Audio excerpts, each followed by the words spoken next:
رسول اکرم صلی اللہ علیہ وسلم نے فرمایا من قرأ آیت الکرسی دبر کل صلاة مکتوبہ لم يمنعه من دخول الجنة الا ان يموت۔ خوش نصیب ہے وہ شخص جو شخص فرض نماز کے بعد آیت الکرسی پڑھ لیتا ہے، اس کے اور جنت کے درمیان صرف موت کا پردہ حائل ہے۔ جس دن آنکھیں بند ہوں گی جہنم سے آزاد اور جنت کا مہمان بن جائے گا اور شیطان سے اس کی حفاظت ہو جائے گی۔ رسول اکرم صلی اللہ علیہ وسلم نے فرمایا تھا، جب وہ سیدنا ابو ہریرہ رضی اللہ تعالی عنہ وہ دیکھتے ہیں کہ ایک شخص جو ہے وہ اناج بھر رہا ہے، تم نے پکڑ لیا اور وہ شیطانی تھا، ایک دن، دو دن، تین دن کہتا آج چھوڑ دو، کل نہیں آؤں گا، پھر دوسرے دن آ گیا، پھر تیسرے دن آ گیا، کہا اچھا میں آپ کو ایک بات بتا دیتا ہوں، تم رات کو آیت الکرسی پڑھ لینا، میں صبح تک تیرے قریب نہیں آؤں۔ اللہ کے رسول نے فرمایا صدقک وہو کذوب، دنیا جہان کا جھوٹا ہے شیطان، لیکن یہ بات سچ بول گیا۔ آیت الکرسی اس قدر عظیم نعمت ہے، اس میں اعظم ہے، اور اس میں اعظم کے ساتھ دعا کی گئی، کبھی اللہ رد کرتے ہی نہیں ہے۔ اپنے بچوں کو اپنے پاس بٹھا کے صبح و شام ان سے آیت الکرسی سنو، چھوڑ دو ان باتوں کو کہ بچے پڑھ لیں گے۔ اب بچوں کے پاس ملہیات بہت ہیں، آپ 2 منٹ ذرا اپنی توجہ ہٹا کے دیکھیں وہ کہاں سے کہاں پہنچ چکے ہوتے ہیں، تخیلات میں بھی، تفکرات میں بھی، اور فزیکلی بھی واقعتاً کہاں سے کہاں چلے جاتے ہیں۔ ان سے محبت کیجئے، ان سے وفا کیجئے، ان کو نعمت بنائیے۔ یہ کب بنیں گے نعمت؟ جب ان کے بارے میں سوچ بنے گی کہ اللہ دنیا میں بھی ہمارے کھلونے ہیں تو جنت میں بھی ہمارے ساتھ رکھنا انہیں۔ رسول اللہ صلی اللہ علیہ وسلم نے رات کے قیام کے کچھ آداب بیان کیے ہیں۔ ان آداب میں سے پہلا ادب، انسان رات سوتے وقت نیت کر کے سوئے کہ میں نے رات کی تاریکی میں اللہ کے سامنے کھڑا ہونا۔ رسول اللہ صلی اللہ علیہ وسلم کا فرمان معظم ہے من اتى فراشه وهو ينوي ان يقوم يصلي من الليل فغلبت عيناه حتى اصبح كتب له ما نوى وكان نومه صدقة عليه من ربه عز وجل۔ سوتا تو ہر انسان ہے اور نیند بہت بڑی نعمت ہے، اور پوچھیے ان لوگوں سے جن کو نیند نہیں آتی، اللہ رب العزت ہر مسلمان کو سکون اور چین کی نیند نصیب فرمائے۔ لیکن سونے میں فرق ہے، انسان سونے کے لیے بستر کی طرف جائے اور نیت کر لے من اتى فراشه وهو ينوي ان يقوم يصلي من الليل، جو بندہ مومن رات کی تاریکی میں سونے کے لیے بستر کی طرف آتا ہے اور نیت کرتا ہے میرے مالک رات کی تاریکی میں تجھ سے ہم کلام ہونے کی کچھ لذتیں اور ہیں، اللہ یہ حلاوتیں کچھ اور ہیں، میرے نصیبے میں بھی فرما دے، اور سو جاتا ہے۔ فغلبت عیناہ حتی اصبح، نیند کا اتنا غلبہ ہوتا ہے، تھکاوٹ ہے، بیدار نہیں ہو سکا، صبح کا وقت ہو گیا۔ ان اللہ قد اوقع اجرہ علی قدر نیتی، اس کی اس خوبصورت نیت کی وجہ سے اللہ نے اس کے اجر کو لکھ دیا۔ کتب لہ ما نوی، حکم ہوتا ہے فرشتوں سلایا تو ہم نے ہے، اس نے نیت تو کی تھی، اس کی نیت کے مطابق اس کے نامہ اعمال میں رات کا قیام لکھ دیا جائے۔ وَكَانَ نَوْمُهُ صَدَقَةً عَلَيْهِ مِن رَبِّهِ عَزَّ وَجَلَّ، میرے فرشتوں رات کی تاریکی میں لوگ صدقہ بھی کرتے رہے، یہ میرا بندہ سویا رہا، نیت کر کے سویا تھا، میرے فرشتوں اس کی نیند کو بھی اس کے نامہ اعمال میں بطور صدقہ لکھ دیا جائے۔ تہجد اور قیام اللیل کے آداب میں سے پہلا ادب یہ ہے کہ انسان سوتے وقت نیت کرے، تاکہ اگر انسان ہے، کمزور ہے، نہیں اٹھ سکا تو اللہ تہجد کے اجر و ثواب سے اس کو محروم نہیں کرتا۔ دوسرا ادب یہ ہے انسان رات کو سوتے وقت وضو کر کے سوئے، اور رسول اللہ صلی اللہ علیہ وسلم نے فرمایا طہروا هذه الاجساد طہرکم اللہ فإنه ليس من عبد يبيت طاہرا الا بات معه في شعاره ملك لا ينقلب ساعة من الليل الا قال اللهم اغفر لعبدك فإنه بات طاہرا۔ لوگوں اپنے جسموں کو پاک صاف رکھا کرو، بندہ مومن کا دل جس طرح پاکیزہ ہوتا ہے وہ اپنے جسم کو بھی ہر وقت پاک صاف رکھتا ہے، بلکہ اپنے ماحول کو بھی پاک صاف رکھتا ہے۔ رسول اللہ صلی اللہ علیہ وسلم نے فرمایا طہروا ساحاتکم فإن أنتن الساحات ساحات اليہود، اپنے ماحول کو صاف ستھرا رکھا کرو کیونکہ سب سے بدبودار ماحول میں رہنے والے تو یہودی ہوتے ہیں۔ اور رسول اللہ صلی اللہ علیہ وسلم نے فرمایا اپنے جسموں کو پاک صاف رکھا کرو، اللہ تمہیں پاکیزہ بنائے۔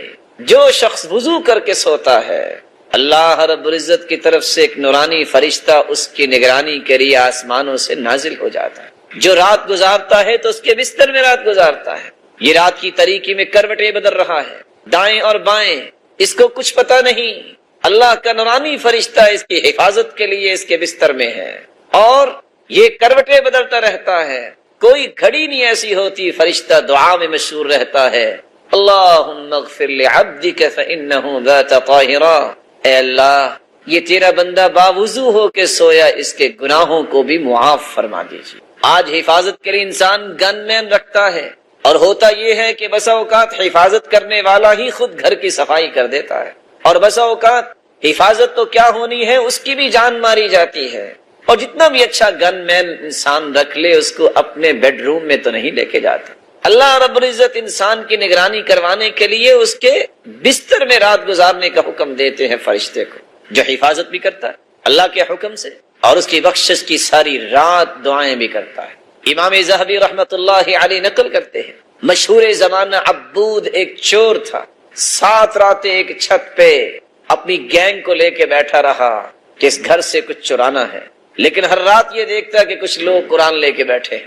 آخر تنگ آ کے گھر والے سے پوچھتا ہے اتقیم حلقۃ القرآن فی کل لیلہ، کیا ہر رات ہی اپنے گھر میں درس قرآن کرواتے ہو، قرآن مجید کا حلقہ لگاتے ہو؟ اس نے کہا ایسا تو نہیں ہوا۔ سمجھ گیا کہ یہ پھر اللہ رب العزت کی طرف سے نگران فرشتے ہی ہوں گے، پوری زندگی کی چوریوں سے توبہ تائب ہو گیا۔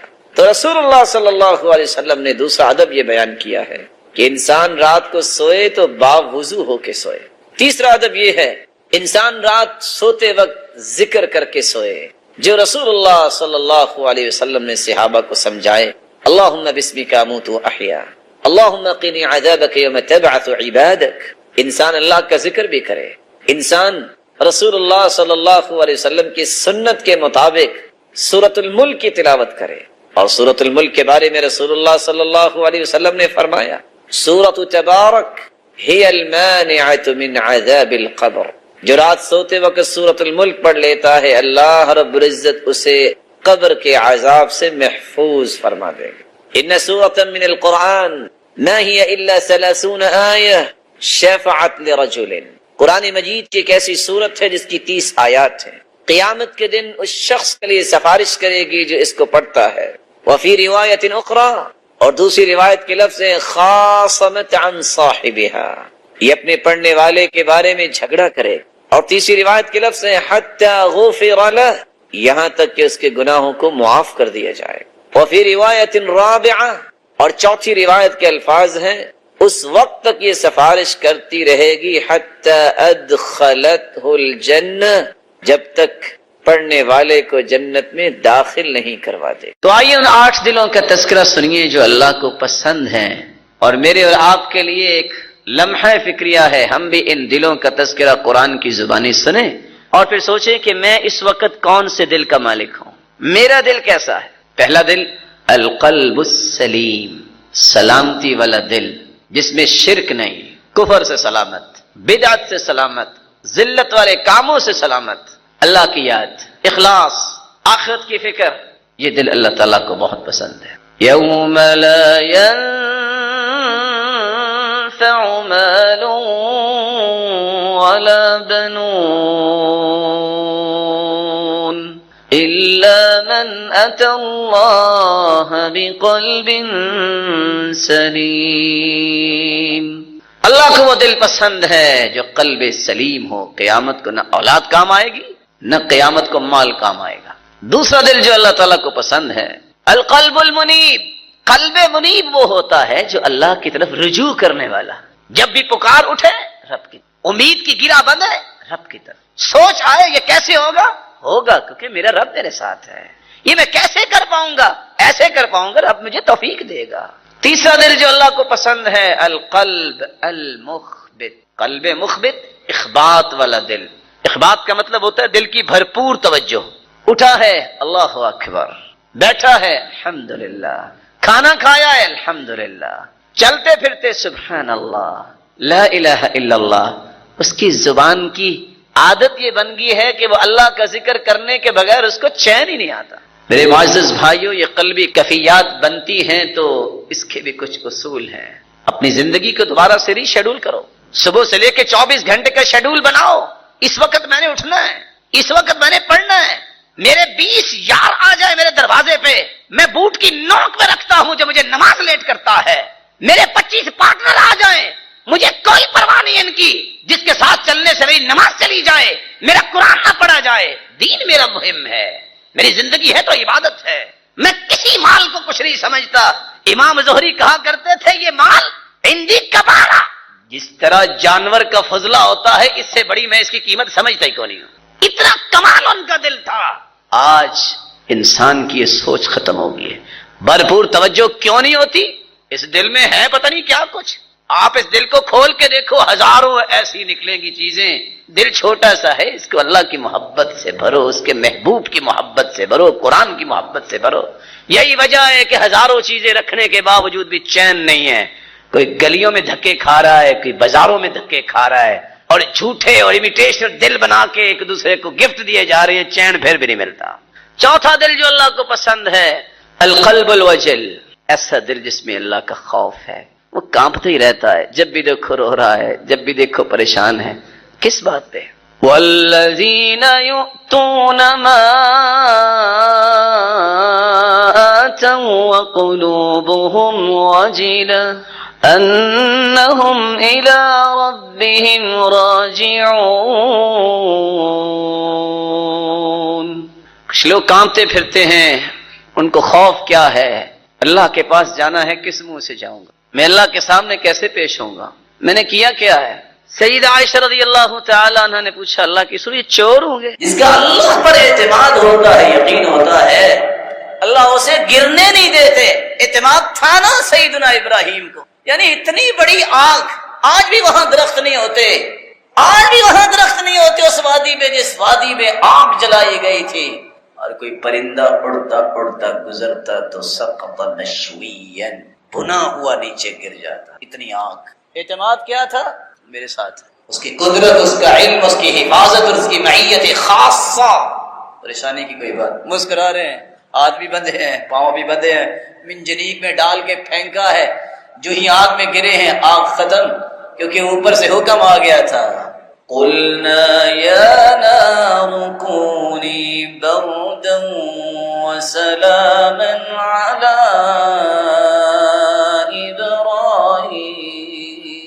علی عبارت کتنی خوبصورت ہے.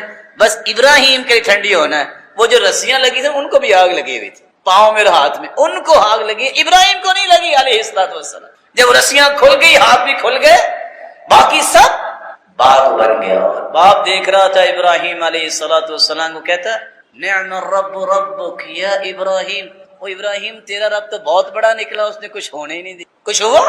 میں کئی مرتبہ سوچتا ہوں کہ سائنس کتنی کلا بازیاں لگا چکی ہے، لیکن عقل کس نے دی ہے؟ اللہ نے دی. لوگ سمجھتے ہیں کہ کافروں کو کمال ہے. ہماری بات پہ لوگ غصہ کر لیتے ہیں. ہم کہتے ہیں کہ کافر مسلمانوں کے غلام ہیں، یہ نوکر ہیں تو نوکروں کو کام کرنے دیا کریں. مسلمان نے تہجد پڑھنی ہے، نمازیں پڑھنی ہے، روزہ رکھنا ہے، نیکی کے کام کرنے ہیں، چاش پڑھنی ہے، اوابین پڑھنی ہے، سنتے پڑھنی ہے، دعائیں کرنی ہے. ان کا کام کیا ہے؟ بنائیں چیزیں مسلمانوں کو بھیجیں تاکہ ان کے لیے آسانیاں ہوں. تو نوکروں کی باتوں پہ خوش نہیں ہوا کرتے، ان سے کام لیا کرتے ہیں. ایک چھڑی جو سیدنا موسیٰ کے ہاتھ میں تھی، اللہ نے حکم دیا فَاضْرِبْ بِعَصَاكَ الْبَحْرَ. اچھا سمندر میں چھڑی مارو نا. یہ کون سی چھڑی ہے جس سے رستے ہی 12 بن گئے؟ یار میں کبھی سوچتا ہوں، آپ ہی سوچیں، ہم آخر انسان ہیں، کہ وہ چھڑی تو ماری سمندر میں، اتنا بڑا پانی، خشکی کیسے ہو گئی؟ ایک نہیں، رستے 12 بن گئے. کیسا ملٹیپل یہ ڈنڈا تھا کہ ایک مرتبہ مارا اور 12 رستے بن گئے. اور پھر اس کے اندر کیسے کیسے فنکشنز رکھے اللہ تعالیٰ نے. فرعونیوں نے شاید سمجھا کہ رستے ہم بھی یوز کر سکتے ہیں، لیکن یہ رستے بنے کن کے لیے تھے؟ اللہ پر ایمان رکھنے والوں. جو ہی وہ گزر گئے، فرعونی اپنے لاؤ لشکر لے کے آئے، اللہ نے حکم دیا کہ معاملہ تو حل ہو گیا ہے، پانی تم چلو پھر، تو پانی نہیں چلنا شروع. تو فرعون اپنی پوری لاؤ لشکر سمیت اپنی ملت سمیت جو ہے وہ پانی کے حصے میں آیا، سارے ڈوب کے مر گئے فرعون سمیت. کہ اللہ نے کہا اليوم فاليوم ننجيك ببدنك لتكون لمن خلفك آية. فرعون تجھے میں نشان عبرت بناؤں گا. پانی کا حکم دیا، اس نے اچھال کے پھینکا. اور آج بھی لوگ دیکھ رہے ہیں کہ یہ پڑا ہوا ہے جو کہتا تھا انا ربکم الاعلی، میں ہوں بڑا رب. اعتماد اللہ پہ کیا. بندہ دوڑ کے آیا کہ تمہیں قتل کر دیں گے، موسیٰ دوڑ جاؤ، کہتے ان معی ربی سیہدی. یہ ہے ایمان. اور نہیں میرا رب میرے ساتھ ہے، وہ مجھے سیدھے راستے پہ رکھے گا، حفاظت کرے گا. کاش یہ بات سمجھ میں آئے. آج مخلص لوگوں کی زندگی، رب پہ اعتماد کرنے والوں کی زندگی اتنی پرسکون ہے، دنیا ادھر سے ادھر ہو جاتی ہے، ان کو کوئی پریشانی نہیں ہوتی. جن کا اعتماد نہیں ہے وہ اخبار صبح اٹھ کے پڑھتے ہیں، وضو کیا نہیں ہوتا، منہ دھویا نہیں ہوتا، 3 روپے پیٹرول بڑھ گیا، مارے گئے. لو یہ مسلمان. وہ چینی بڑھ گئی ہے، یہ کون سی ایسی نعمت ہے کہ آپ نے پھکے ہی مارنے ہیں اس کے، تھوڑی سی کم کھا لو. اگر چینی بڑھ گئی ہے، کوئی چیز مہنگی ہو گئی ہے تو اللہ کے خزانے ختم ہو گئے. نعوذ باللہ من ذالک. دنیا کے اعتبار سے تم سوچتے تمہارا رب بھی غریب ہو گیا. یہ کیسا ایمان ہے؟ اس لیے قرآن نے منافقوں کی بات کی ہے، یحسبون کل صیحۃ علیہم. یہ منافقوں کا رویہ ہے کہ معمولی سی پریشانی ہو تو واویلا شروع کر دیتے ہیں، رونا پیٹنا شروع کر دیتے ہیں. آپ کسی 20 کروڑ کے مالک سے ہی پوچھیں گے نا کیا حال ہے، او بس جی رڑ گیا جی، کیا بتائیں جی، بس کیا بتائیں. اس کے مقابلے میں کسی دیندار سے پوچھیں کیا حال ہے، کہتے ہیں الحمدللہ.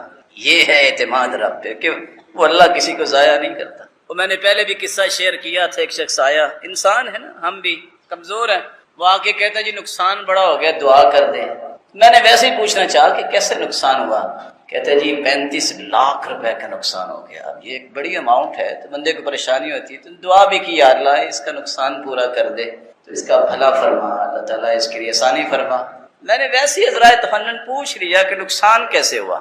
کہتا جی پچھلے سال 1 کروڑ 85 لاکھ پروفٹ آیا تھا، اس سال صرف 1.5 کروڑ پروفٹ آیا. لا حول ولا قوت الا باللہ. میں سوچ رہا تھا کہ کوئی 35 لاکھ کا خسارہ ہو گیا ہے. جہاں ایمانی حالت یہ ہو، حدیث کہتی ہے جس کے پاس صبح اور شام کا کھانا ہے اسے کوئی بیماری نہیں ہے اور اس بندے کو خوف نہیں ہے، سمجھ لے فَكَأَنَّمَا عِيزَتْ لَهُ الدُّنْيَا بِحَذَافِيرِهَا. اللہ نے دنیا کی ساری نعمتیں اس کی جھولی اور دامن میں جمع. کیونکہ رسول اکرم صلی اللہ علیہ وآلہ وسلم نے فرمایا تھا اثقل الصلوات علی المنافقین صلاة الفجر و صلاة العشاء.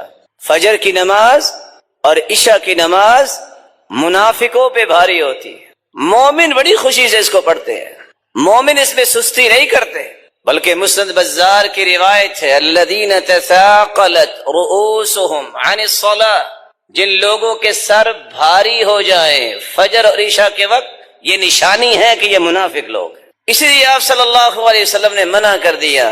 نہا رسول اللہ صلی اللہ علیہ وسلم عن النوم قبل العشاء. اللہ کے رسول صلی اللہ علیہ وسلم نے عشاء سے پہلے سونے سے منع کر دیا. وعن الحدیث بعد العشاء.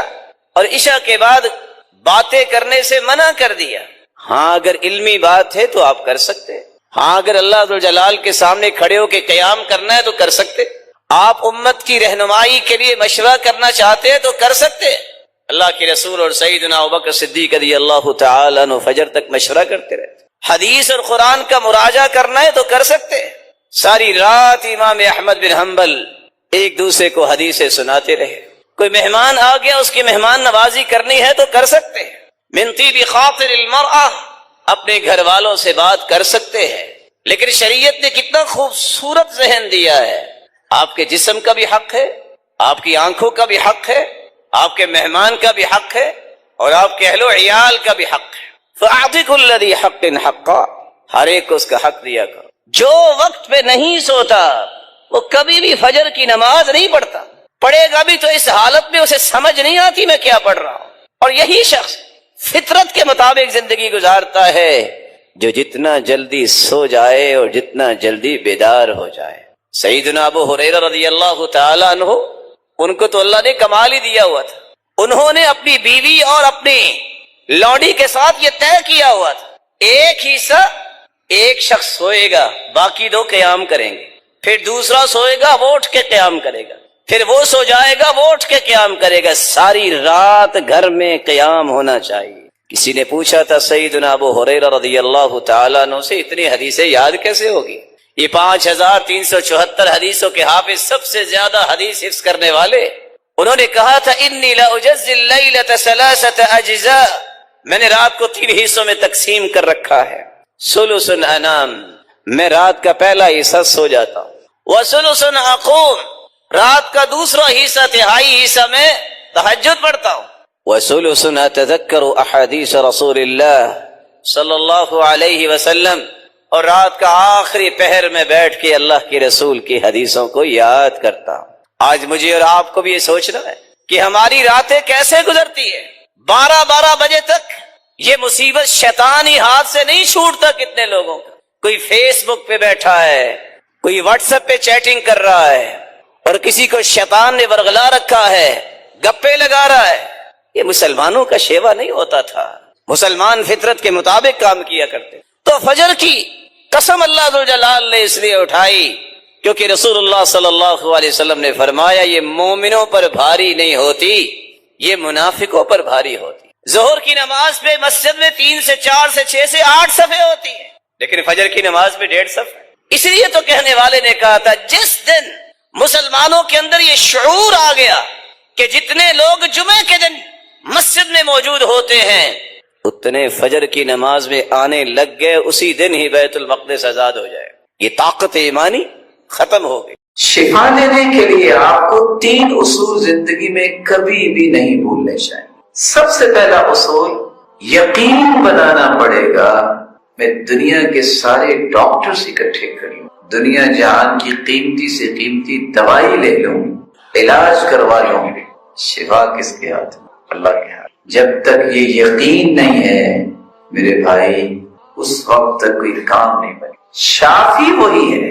یہ پہلا یقین دل میں بٹھائیے کہ میں دنیا جہان سے علاج کروا لوں گا، جب تک ادھر سے آرڈر نہ ہوا کچھ نہیں ہوگا، جب تک اس کا فیصلہ نہ ہوا تو کچھ نہیں ہوگا۔ کیونکہ آپ صلی اللہ علیہ وآلہ وسلم كان اذا اتى مريضا او اتي به الیہ، صحیح بخاری کی روایت ہے 5657، آپ جب بھی کسی بیمار کے پاس آتے یا کوئی بیمار آپ کے پاس لایا جاتا، میرے الفاظ پہ غور کیجیے گا، جب آپ کسی بیمار کے پاس جاتے یا کوئی بیمار لایا جاتا، سچ بتائیے کوئی بیمار ہوا تو کسی عالم سے دم کروانے آیا؟ اللہ قلیل، بلکہ فٹ کہاں جاتے ہیں؟ ڈاکٹر جانا چاہیے، نو ڈاؤٹ، منع نہیں ہے، بڑے بڑے نیک اور محترم ڈاکٹرز موجود ہیں، اللہ تعالیٰ ان کی حفاظت کرے۔ لیکن اللہ کے رسول خود بیچ آیا کرتے عیادت کے لیے بھی، اور یہ طلب لے کے بھی اس کو شفا مل جائے۔ تو آپ صلی اللہ علیہ وسلم کیا کرتے؟ آپ جاتے ہی پہلا کام یہ کرتے، اپنی زبان اقدس سے یہ الفاظ ادا کرتے، اذهب البأس رب الناس، اور لوگوں کو پالنے والے تو بیماری کو لے جا، واشفی انت الشافی لا شفاء الا شفاؤک شفاء لا یغادر سقما، او میرے مالک تو ہی تو شفا دینے والا ہے، اس کو ایسی شفا دے کہ بیماری کا نام و نشان نہ رہے۔ آج کسی سے کہا جاتا ہے کہ تم استغفار کیا کرو، استغفر اللہ کہہ دیا کرو، استغفر اللہ ربی من کل ذنب واتوب الیہ، یہ کہہ دیا کرو، استغفر اللہ الذی لا الہ الا هو الحی القیوم واتوب الیہ، یہ پڑھ لیا کرو، رب اغفر وارحم وتوب علی انک انت التواب الرحیم، یہ پڑھ لیا کرو، اللہم انت ربی لا الہ الا انت خلقتنی وانا عبدک وانا على عهدك ووعدك ما استطعت اعوذ بك من شر ما صنعت ابوء لك بنعمتك علي وابوء بذنبي فاغفر لي فانه لا يغفر الذنوب الا انت۔ سید الاستغفار پڑھ لو 24 گھنٹے، صبح پڑھ لو اور شام پڑھ لو، 24 گھنٹے کی جنت کی ضمانت بھی مل جائے گی۔ لوگ کہتے ہیں لو ہمارا کھانا گھر میں پورا نہیں ہوتا، یہ مولوی صاحب کہہ رہے ہیں کہ استغفار کرو۔ اس بیچارے کو سمجھنا چاہیے کہ تو کہتا ہے کھانا تیرے پاس مال کی فراوانی اتنی آ جائے گی تو اس سے سنبھالا نہیں جائے گا. یقین تو کرو رب تعالیٰ پہ. ٹیڑھی میری 10 انگلیوں پہ یقین کر لیتے ہو، اگر کسی مشین میں آ گئی تو ساری کٹ جائیں گی. تمہیں رب پہ یقین نہیں ہے جس نے اتنی کائنات بڑی بنائی ہے، جو کتے اور خنزیر کو رزق دے رہا ہے، جو اس کا نام اپنی زبان پہ لائے گا اللہ اسے محروم کر دے گے.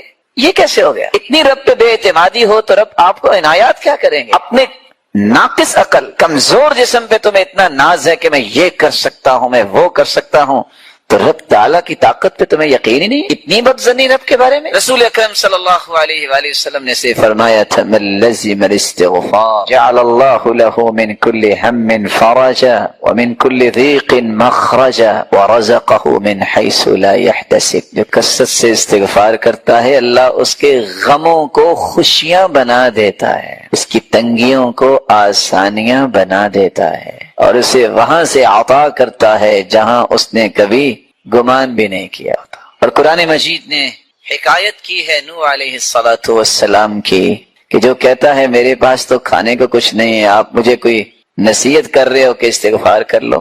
میرے بھائی یہ نصیحت چھوٹی نہیں ہے. فَقُلْتُ اسْتَغْفِرُوا رَبَّكُمْ إِنَّهُ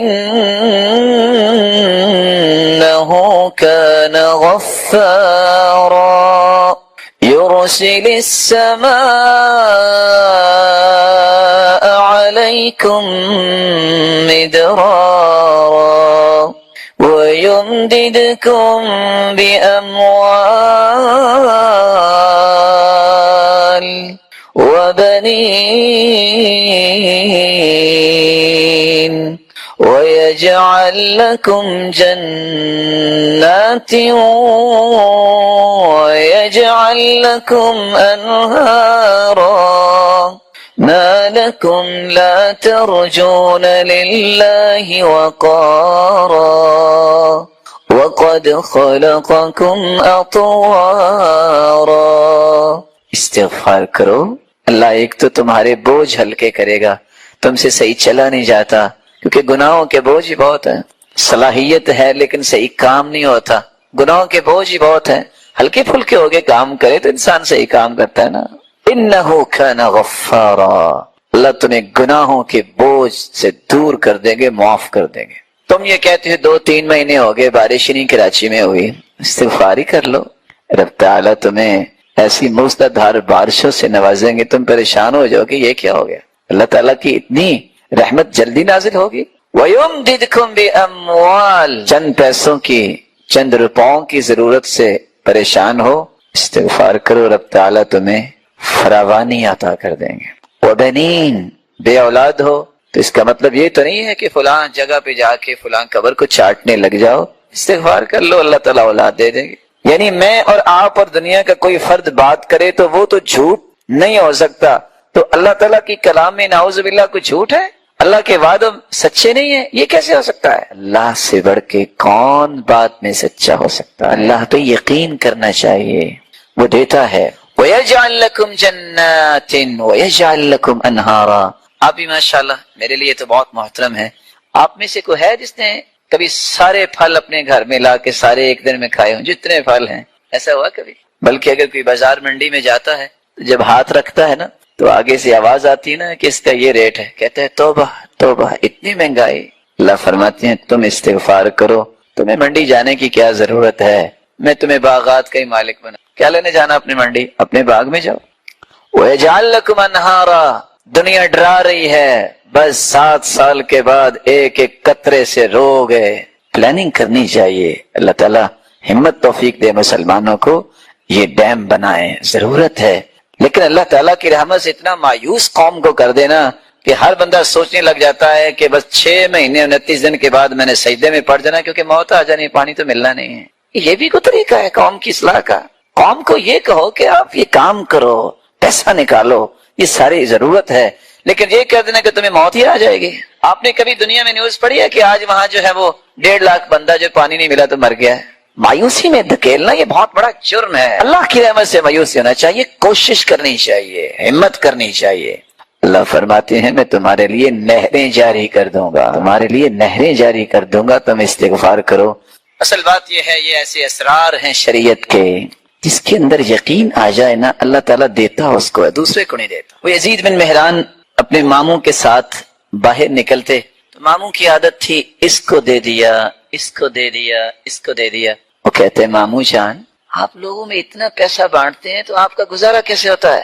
کہا بیٹا جتنا میں دیتا ہوں میرا رب مجھے اس سے زیادہ دیتا ہے۔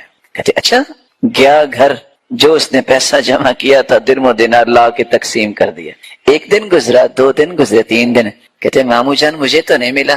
رسول اللہ صلی اللہ علیہ وسلم نے سورۃ الفاتحہ کے بارے میں کتنی خوبصورت باتیں بیان کی۔ سب سے پہلی بات رسول اللہ صلی اللہ علیہ وسلم نے فرمایا والذی نفسی بیدی، قسم ہے اس ذات کی جس کے ہاتھ میں میری جان ہے، ما انزل فی التوراۃ ولا فی الانجیل ولا فی الزبور ولا فی الفرقان مثلها یعنی القرآن وإنها لسبع من المثانی والقرآن العظیم الذي اعطیته۔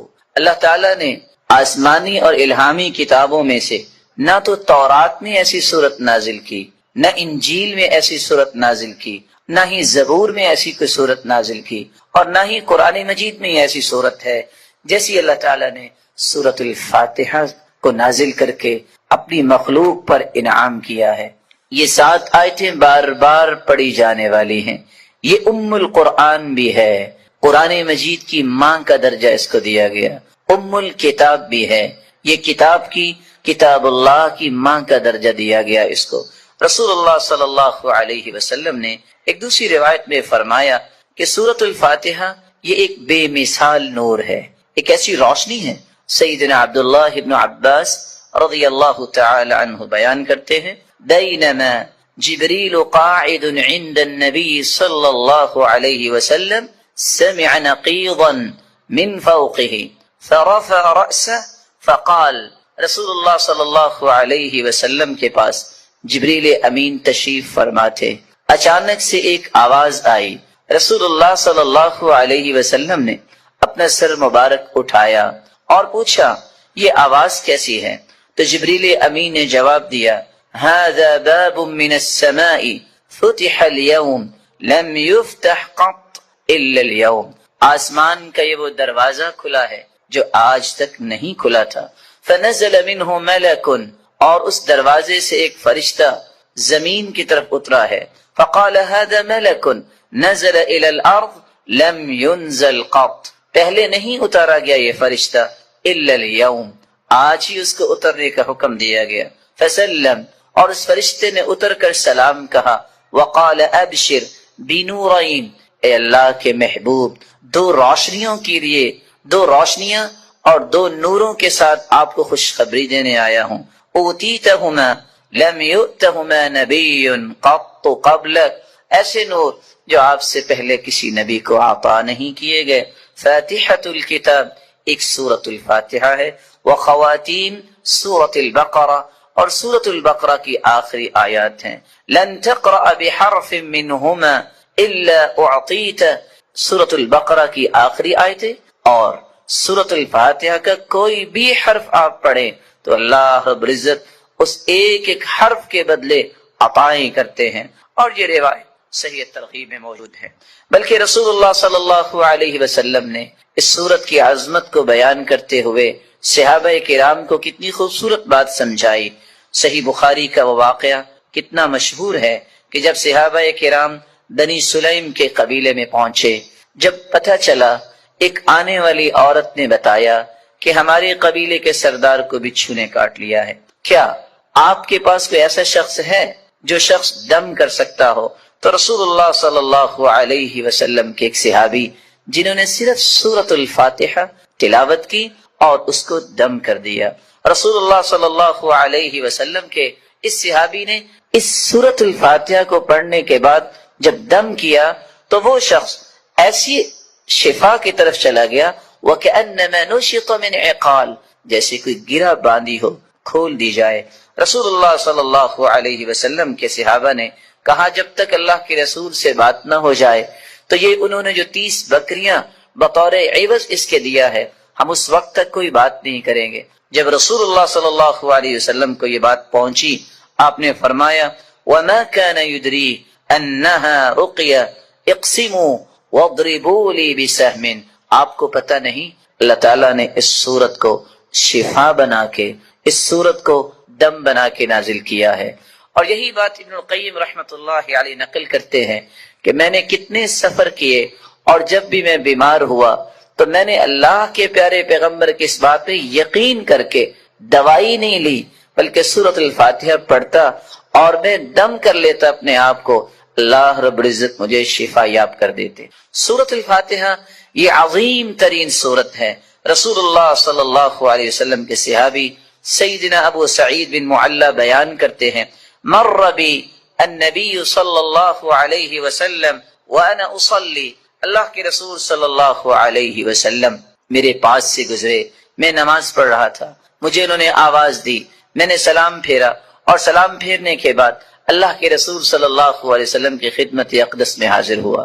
آپ نے فرمایا میں نے آپ کو آواز دی، الم یقل اللہ یا ایھا الذین آمنوا استجیبوا للہ وللرسول. آپ نے اللہ کا یہ کلام نہیں سنا کہ جب اللہ اور اس کے رسول کی بات ہو تو اس بات کو فوراً مانو، لبیک کہو. کہا اللہ کے رسول صلی اللہ علیہ وسلم میں نماز پڑھ رہا تھا. پھر اللہ کے رسول صلی اللہ علیہ وسلم نے فرمایا الا اعلمک اعظم سورۃ فی القرآن قبل ان اخرج، کیا میں تمہیں قرآن مجید کی سب سے عظیم سورت نہ سکھا دوں اس سے پہلے کہ تم مسجد سے نکل جاؤ، اپنے گھر کو لوٹ جاؤ. میں نے کہا کیوں نہیں؟ تو رسول اللہ صلی اللہ علیہ وسلم نے جو سورت سکھائی، جو قرآن مجید کی عظیم ترین سورت ہے، وہ سورۃ الفاتحہ کی تعلیم دی. یہی وجہ ہے رسول اللہ صلی اللہ علیہ وسلم نے یہ فیصلہ سنا دیا، کاش اس فیصلے کو بھی امت مان لے. لا صلاۃ لمن لم یقرأ بفاتحۃ الکتاب، جو شخص نماز کے اندر سورۃ الفاتحہ نہیں پڑھتا اس کی نماز نہیں ہوتی، جیسا کہ صحیح بخاری کی روایت ہے. اور صحابی تو بیان کرتے ہیں عبادہ بن صامت رضی اللہ تعالی عنہ کہ فجر کی نماز ہم نے پڑھی اللہ کے رسول صلی اللہ علیہ وسلم کے پیچھے، جب رسول اللہ صلی اللہ علیہ وسلم قرآن کی تلاوت کر رہے تھے، فثقلت علیہ القراءۃ، قرات آپ پہ بوجھل ہوئی. رسول اللہ صلی اللہ علیہ وسلم نے سلام پھیرا اور سوال کیا لعلکم تقرؤون خلف امامکم، کیا تم امام کے پیچھے بھی پڑھتے ہو؟ تو صحابہ کرام نے کہا جی ہاں. تو رسول اللہ صلی اللہ علیہ وسلم نے فرمایا لا تقرؤوا لا تفعلوا كما في روایت اخرى، دوسری روایت کے الفاظ ہیں لا تفعلوا الا بفاتحة الكتاب، امام کے پیچھے کھڑے ہو کر تم صرف سورۃ الفاتحہ پڑھا کرو. فإنه لا صلاة لمن لم يقرأ بها، کیونکہ سورۃ الفاتحہ پڑھنے کے بغیر نماز نہیں ہوتی. یہ ایسی خوبصورت اور ایسی مبارک صورت ہے جو اللہ اور اس کی مخلوق کے درمیان مکالمے کا ایک خوبصورت جوہر ہے. ایسا گوہر ہے انسان الحمدللہ رب العالمین کہتا ہے تو اللہ رب العزت فرماتے ہیں حمیدنی عبدی، میرے بندے نے میری حمد و توصیف بیان کی. جب بندہ مومن الرحمن الرحیم کہتا ہے تو اللہ رب العزت فرماتے ہیں اثنى علی عبدی، میرے بندے نے میری تعریف کی ہے. جب بندہ مومن یہ کہتا ہے مالک یوم الدین تو اللہ رب العزت فرماتے ہیں مجدنی عبدی، میرے بندے نے میری بزرگی بیان کی ہے. جب انسان بندہ مومن یہ کہتا ہے ایاک نعبد و ایاک نستعین تو اللہ رب العزت فرماتے ہیں ھذا بینی و بین عبدی ولعبدی ما سأل، یہ میرے اور میرے بندے کے درمیان ہے، جو کچھ بھی میرا بندہ مانگے گا میں اسے عطا کروں گا. تو اللہ رب العزت کے ساتھ ہم کلام ہونے کا یہ خوبصورت ذریعہ ہے. تو آئیے اس سورت کی طرف چلتے ہیں اور اس کے معانی کو سمجھنے کی کوشش کرتے ہیں. بسم اللہ الرحمن الرحیم. الحمد للہ رب العالمین. الحمد، تمام تعریفیں، للہ، اللہ کے لیے ہیں، رب العالمین، جو تمام جہانوں کا رب ہے، الرحمن الرحیم، جو بہت مہربان ہے، الرحیم، نہایت رحم کرنے والا ہے، مالک یوم الدین، مالک ہے یوم الدین، بدلے کے دن کا، جزا کے دن کا. ایاک نعبد و ایاک نستعین، ایاک نعبد، ہم عبادت کرتے ہیں صرف تیری ہی، و ایاک نستعین، اور ہم مدد چاہتے ہیں صرف تیری ہی اے اللہ۔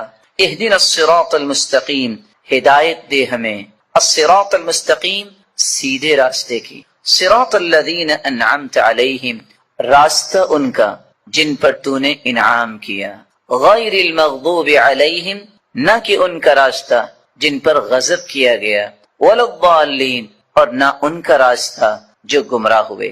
رسول اللہ صلی اللہ علیہ وسلم کے فرامین کی روشنی میں اس سورت کی 5 باتیں ہمیں یاد رکھنی چاہیے۔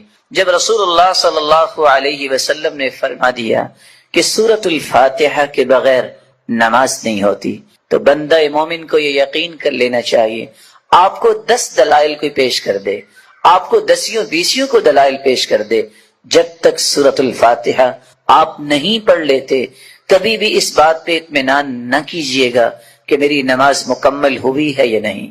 مکمل اس وقت ہوگی جب سورت الفاتحہ کی تلاوت کی جائے گی۔ رسول اللہ صلی اللہ علیہ وسلم کے فرامین کی روشنی میں دوسرا پیغام میرے اور آپ کے لیے یہ ہے کہ یہ سورت شفا ہے، یہ سورت دم ہے، اپنے آپ کو بھی اور اپنی اولاد کو بھی دم کیا کرے، اور اس کے لیے سورت الفاتحہ سے بڑھ کر کوئی نسخہ کیمیا، کوئی تریاق نہیں۔ تیسرا پیغام اس سورت کا جو مجھے اور آپ کو سمجھنا ہے کہ اللہ کی تعریف اللہ کو بہت پسند ہے۔ یہی وجہ ہے عبداللہ ابن عباس رضی اللہ تعالی عنہ فرمایا کرتے تھے، الحمدللہ ہر شکر کرنے والے کی زبان کا یہ وطیرہ ہے۔ الحمدللہ، سب سے پہلے آدم علیہ السلام نے جو کلمہ اللہ نے جب انہیں پیدا کیا، روح ڈالی، تو سب سے پہلا کلمہ جو ان کی زبان پہ آیا وہ الحمدللہ تھا۔ نوح علیہ السلام نے بھی کہا فَقُلِ الْحَمْدُ لِلَّهِ الَّذِي نَجَّانَا مِنَ الْقَوْمِ الظَّالِمِينَ، اور ابراہیم علیہ السلام نے بھی یہی کہا الحمدللہ الذی وہب لی علی الکبر اسماعیل و اسحاق، اور داود اور سلیمان علیہ السلام کے قصے میں بھی یہی بات ملتی ہے، وقال الحمدللہ الذی فضلنا علی کثیر من عباده المؤمنین، اور اللہ رب العزت نے اپنے پیغمبر سے بھی مخاطب ہو کر فرمایا وقل الحمدللہ الذی لم يتخذ ولدا، اور اللہ رب العزت نے قرآن مجید میں اس بات کا تذکرہ کیا کہ جنتیوں کی زبان پہ بھی اگر کوئی بات ہوگی تو وہ یہی ہوگی الحمدللہ الذی اذهب عنا الحزن، اور وآخر دعواہم ان الحمدللہ رب العالمین، اور حدیث یہ بتاتی ہے اول من یدعى الى الجنہ الحمادون، سب سے پہلے اگر جنت کی طرف کسی کو آواز دی جائے گی، بلایا جائے گا، تو وہ لوگ ہوں گے الحمادون جو اللہ کی تعریف ہی کرنے والے ہیں۔ اور اللہ کے رسول صلی اللہ علیہ وسلم کو قیامت کے دن جو جھنڈا دیا جائے گا لواء الحمد، وہ اللہ کی تعریف کا پرچم ہوگا۔ آدم فمن سواہ تحت لوائی، رسول اللہ صلی اللہ علیہ وسلم نے فرمایا آدم سے لے کر قیامت تک آنے والی آدمیت بشمول انبیاء اور انسانیت میرے اس پرچم تلے ہوگی، اور اللہ کے رسول صلی اللہ علیہ وسلم کو مقام محمود عطا کیا جائے گا۔ اللہ کی تعریف یہ اللہ کو بہت پسند ہے، اور اس بات کو سمجھانے کے لیے میں ایک اور حدیث پیش کرنا چاہوں گا۔ رسول اللہ صلی اللہ علیہ وسلم کے صحابی بیان کرتے ہیں قیامت کو جو ترازو قائم کیا جائے گا، جس ترازو میں نیکیاں اور برائیاں ان کا وزن ہوگا، اتنا بڑا ترازو ہوگا، لو وضعت السماوات والارض ومن فیہن فی کفہ لوسعتہن، اگر 7 آسمان اور 7 زمینیں اس ترازو کے ایک پلڑے میں رکھ دیے جائیں تو ایک پلڑا بھی بھرے گا نہیں۔ لیکن اللہ کی تعریف کا کلمہ صحیح مسلم کی روایت کی روشنی میں والحمدللہ تملأ المیزان، جو اللہ کے فیصلوں پر خوش ہو کر اللہ کی تعریف کرتے ہوئے یہ کلمہ اپنی زبان پہ لے آتا ہے الحمدللہ، تو اس مبارک کلمے کی وجہ سے قیامت کے دن میزان کے دونوں پلڑے نیکیوں سے بھر جائیں گے، جبکہ ایک پلڑا 14 کے 14 طبق رکھ دینے سے بھی بھرے گا نہیں۔ اللہ رب العزت ہمیں اللہ کی کثرت سے تعریف کرنے اور اس کے ذکر کرنے کی توفیق عطا فرمائے۔